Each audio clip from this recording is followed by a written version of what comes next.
Hello everyone, सो आज हम बात करेंगे time management during UPSC preparation. ठीक है, अभी क्या है, अभी एग्जाम में सिर्फ 6 महीने बचे हैं। तो अभी जैसे जैसे देखो टाइम बीतेगा तो आपको इतनी सारी चीज़ें कवर करनी है, इतनी सारी चीज़ें रिवाइज करनी है। तो इनको मैनेज करना बहुत ज़रूरी है। मतलब किस पोर्शन को कितना टाइम दिया जाए, क्योंकि देखो हर चीज़ को आप इक्वली टाइम तो नहीं दे सकते। ठीक है, कुछ चीज़ों को ज़्यादा टाइम देना पड़ेगा, कुछ चीज़ों को कम टाइम देना पड़ेगा। और सबसे इंपॉर्टेंट है कि भाई मैनेज कैसे करें टाइम को, क्योंकि टाइम हमारे पास वैसे ही बहुत कम है और कवर करने को बहुत सारा। तो इतने सारे जो एस्पेक्ट्स हैं एग्ज़ाम के, तो सबको टच ज़रूर करना है, सबको साथ में लेके चलना है। लेकिन कैसे, चलो थोड़ा सा डिस्कस करते हैं। देखिए, सबसे पहले तो plan as per your need. मैं तो ये कहता हूँ, देखो यार, कोई भी एक सिंपल रूल तो नहीं होता सबके लिए। ऐसा नहीं है कि एक रूल है वो सबके लिए अप्लाई होगा। लेकिन मैं बस कहता हूँ कि आप अपनी नीड्स के हिसाब से चीज़ों को फॉलो करिए। अगर मान लीजिए कि आप करंट अफेयर में वीक हैं, तो आप थोड़ा करंट अफेयर पे ज़्यादा फोकस करिए। अगर आपको लगता है कि आपका बेस बहुत मजबूत है, स्टैटिक में अच्छे हो, तो फोकस ऑन दैट। तो चलो मैं एक जनरल एक आइडिया देता हूँ कि यूपीएससी की रिक्वायरमेंट के हिसाब से आपको टाइम कैसे मैनेज करना है। ठीक है, ज़रूरी नहीं है, ये प्लान रिजिड नहीं है। ठीक है, जो मैं बताऊँगा this is not rigid, rigid नहीं है, ये फ्लेक्सिबल है। आप अपने हिसाब से चेंज कर सकते हो, क्योंकि देखो अभी क्या है कि जिनका ऑप्शनल कवर हो गया है, तो जाहिर सी बात है उसको उनको ऑप्शनल को रिवीजन पे ही देना है टाइम। अगर मान लीजिए जिनका ऑप्शनल कवर नहीं हुआ, तो उनको ऑप्शनल को ज़्यादा टाइम देना पड़ेगा। अगर मान लीजिए कोई मंथली बेसिस पे करंट अफेयर रेगुलरली फॉलो कर रहा है अप्रैल में से, तो उसको रिविजन करना है करंट अफेयर का। अगर मान लीजिए जिसने जस्ट अभी स्टार्ट करी 1-2 महीने पहले, तो उनको थोड़ा सा ज़्यादा टाइम देना पड़ेगा करंट अफेयर में। तो that is why it is flexible. Just मैं एक आइडिया देता हूँ कैसे मैनेज करना है। यहाँ पे हम जो हमारे कंपोनेंट्स हैं उनको लेते हैं पहले। एक तो होता है हमारा जनरल स्टडीज। ठीक है,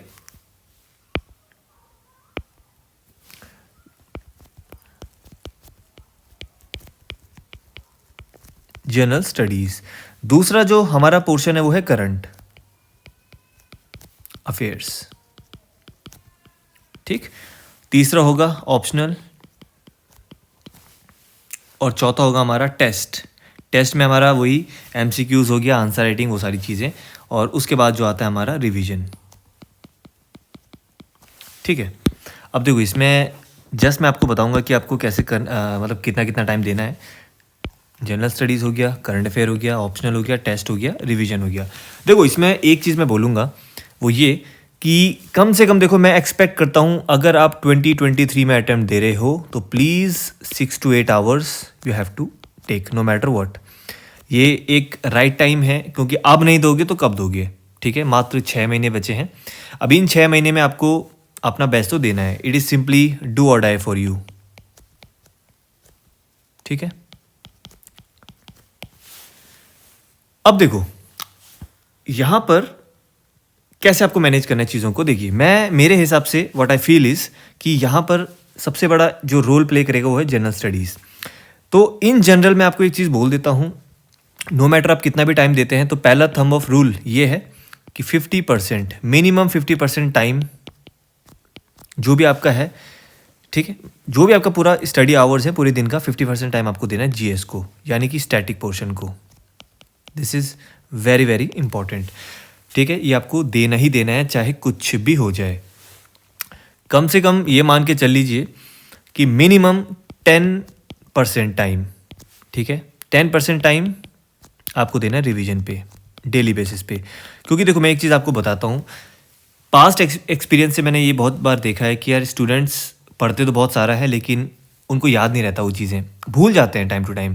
जब भी मैं टेस्ट लेता हूँ या मैं कभी भी लाइव टेस्ट लेता हूँ, तो मैंने एक चीज़ देखी है कि पढ़ाया सब है, पढ़ाया सब कुछ है, पढ़ा सब कुछ है, लेकिन वो याद नहीं आ पा रहा, रिकॉल नहीं कर पा रहे हैं उसको।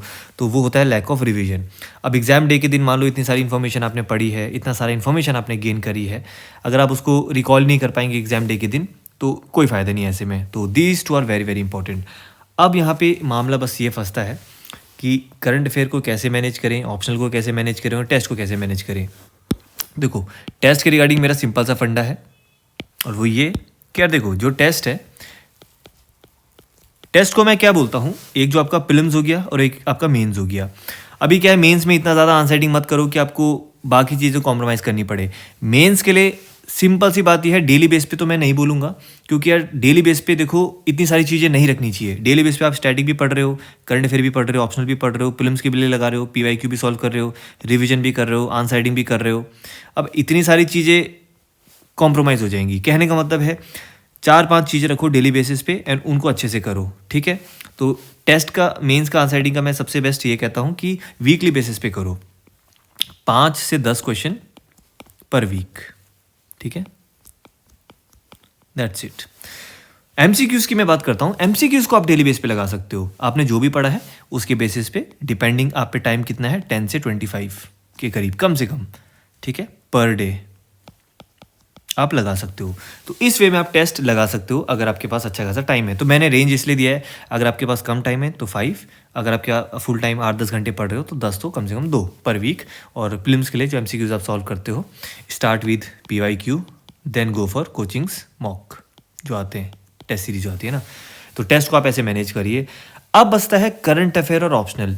यहीं पर सबसे ज़्यादा स्टूडेंट्स फंसते हैं, है ना, यहीं पर सबसे ज़्यादा स्टूडेंट्स फंसते हैं।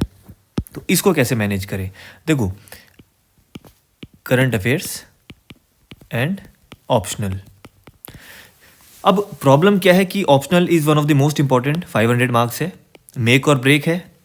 और करंट अफेयर भी बहुत इंपॉर्टेंट है, क्यों? क्योंकि हमारा GS2 प्लस GS3 पूरा डायनेमिक है, तो ज़्यादातर क्वेश्चन आने की उम्मीद रहती है यहाँ पर, इसलिए हम करंट अफेयर को भी इग्नोर नहीं कर सकते। तो देखो, मैं यही कहता हूँ, करंट अफेयर के लिए you follow your limited resources, एक न्यूज़पेपर और एक मंथली मैगजीन, दैट्स इट, ठीक है। और बाकी अगर कहीं पे किसी का रिवीजन, कंपाइलेशन, वो सब देखते हो तो उसमें कोई दिक्कत नहीं है, ठीक है।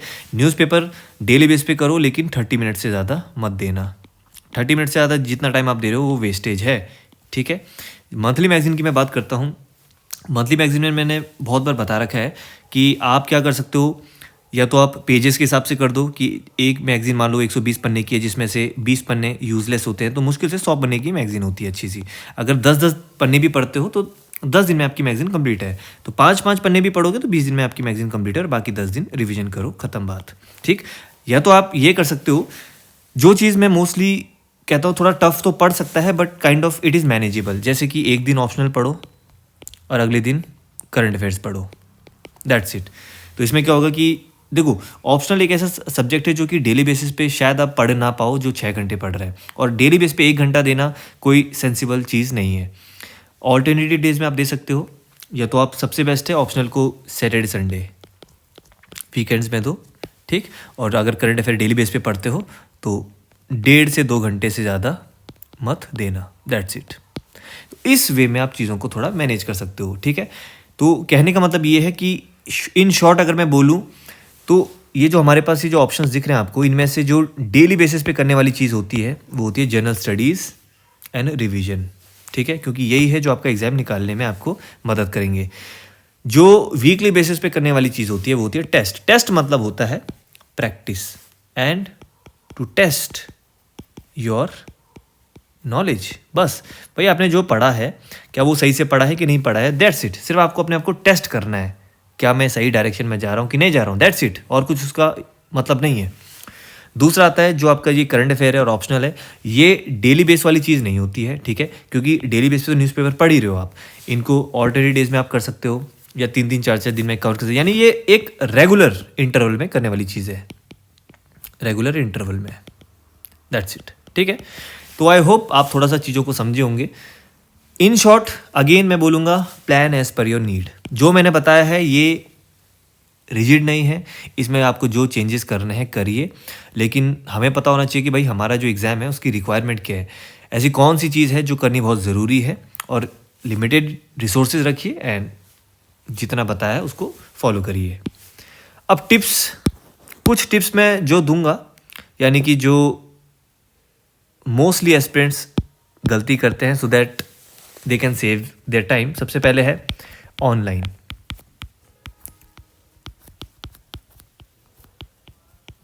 रेफरेंस। देखो, बहुत से एस्पिरेंट्स ऑनलाइन बहुत ब्राउजिंग करते हैं, यूट्यूब में कोई कंपाइलेशन देख ली, किसी टेलीग्राम ग्रुप में कुछ देख लिया, ये सब मत करना, it is wastage of time. मैं सिर्फ इतना कहता हूँ, जो चीज़ आप कम से कम 3 से 5 बार रिवाइज नहीं कर सकते उसकी तरफ देखना भी मत, क्योंकि हो सकता है कि आपने 100 चीज़ें पढ़ी, 100 में से आपको 10 याद रह गई, ठीक है, तो कोई फ़ायदा नहीं है। अगर ये 100 चीज़ें आप 4 से 5 बार रिवाइज करोगे तो 100 में से आपको कम से कम 75 to 80% चीज़ें याद रहेंगी और इन्हीं से एग्जाम में क्वेश्चन आने के चांसेस बनेंगे, ठीक है। तो पहली बात है। दूसरी बात होती है कि न्यूज़पेपर, अभी क्या है कि न्यूज़पेपर में बहुत से एस्पिरेंट बहुत टेंशन लेते हैं, समझ में नहीं आ रहा है, बहुत टाइम लग रहा है, कुछ 1.5 से 2 घंटे पढ़ रहे हैं, ठीक, और कुछ इवन एक्सीड कर जा रहे हैं इस लिमिट को। मैं कहता हूँ newspaper is 30 minutes more than sufficient है, ठीक। अगर आपके पास टाइम नहीं है तो फ्रंट पेज जो आपका एडिटोरियल है 2-3 आर्टिकल्स पढ़िए और international page, that's it. 3 pages में नज़र मानिए, मोर देन सफिशिएंट, बाकी टाइम बचाइए। रिवीजन की बात करते हैं। अगर आपके पास सिर्फ 4 से 5 घंटे है पढ़ाई के लिए तो आप 2 या 3 दिन में रिवीजन कर सकते हो। डेली बेसिस पे ऐसा नहीं कि आप 5 घंटे की पढ़ाई कर रहे हो, डेली बेस पे 1.5 से 2 घंटे रिवाइज कर रहे हो, तो ऐसे भी मत करिएगा, ठीक है। दूसरी चीज़ आती है कि कुछ चीज़ें जैसे कि ऑप्शनल हो गया, ठीक है। मान लीजिए आप अगर कोई कोचिंग क्लास लेते हो, जैसे बहुत से ऑप्शनल की लेते हैं, जीएस की लेते हैं, कुछ से न्यूज़पेपर का एनालिसिस देखते हैं या ऑनलाइन लेक्चर्स देखते हैं, मैं कहूँगा स्विच टू रिकॉर्डेड फॉर्म्स, ठीक है भाई। हमारा मेन फोकस होना चाहिए टू गेन द नॉलेज, ठीक है। नॉलेज को गेन करना मिनिमम टाइम में, दैट्स इट। अभी क्या है कि बहुत से जो लेक्चर्स होते हैं उसमें बहुत ही गप मार रहे होते हैं, ठीक है ना, उल्टा सीधा टाइम वेस्ट हो रहा होता है, तो वो टाइम आपको कट करना है। हमारे पास इतना टाइम नहीं है फालतू चीज़ें सुनने का, टू द पॉइंट जो है सुनो एंड प्रोसीड। ऐसे में अगर 1.5-2 घंटे का लेक्चर है तो आधे घंटे आप बचा सकते हो, ये कुछ तरीके हैं, ठीक है। और इन दी एंड सबसे इंपॉर्टेंट टिप है, प्लान योर नेक्स्ट डे। भाई सोने से पहले अगले दिन का प्लान कर दो कि कल मुझे क्या क्या क्या पढ़ना है, that's it, and stick to it, and then at the end of the day try to complete it, ठीक है। ये कुछ टिप्स है। वैसे तो देखो यार बहुत तरीके होते हैं, बहुत सारे तरीके होते हैं, बट ये है कि कुछ चीज़ें मैंने आपको बताई हैं जो आपको सही लगे। In the end again I will repeat, जो सही लगे वही फॉलो करो। So again this plan is not rigid, ठीक है। ऐसा नहीं कि मैंने बता दिया तो आप उसको अपना मस्त आपकी पढ़ाई चले और उसको बंद करके आप ये फॉलो कर रहे हो, ऐसा नहीं है। This is flexible. और यूपीएससी की प्रिपरेशन एक ऐसी प्रिपरेशन होती है जहाँ पे कि आपको अपना दिमाग लगाना बहुत ज़रूरी है, ठीक है ना। Use your mind. वैसे नहीं कि मैंने बोल दिया कि 10% आपने रिवाइज करना है तो उतना ही करना है। भाई आपको लगता है कि 8%, 12% कम ज़्यादा करना है तो करो उसको। आपको लगता है स्टैटिक में मेरा 40% टाइम में हो जाएगा, 60% टाइम में भी नहीं होगा, तो बढ़ाओ उसको, समझ रहे हो। तो that is what I want to say, ठीक है। चलिए, तो इन दी एंड यही बोलूँगा मैं। सो आई होप आपको वीडियो पसंद आया होगा, ठीक है। चलिए, thank you so much guys and see you soon.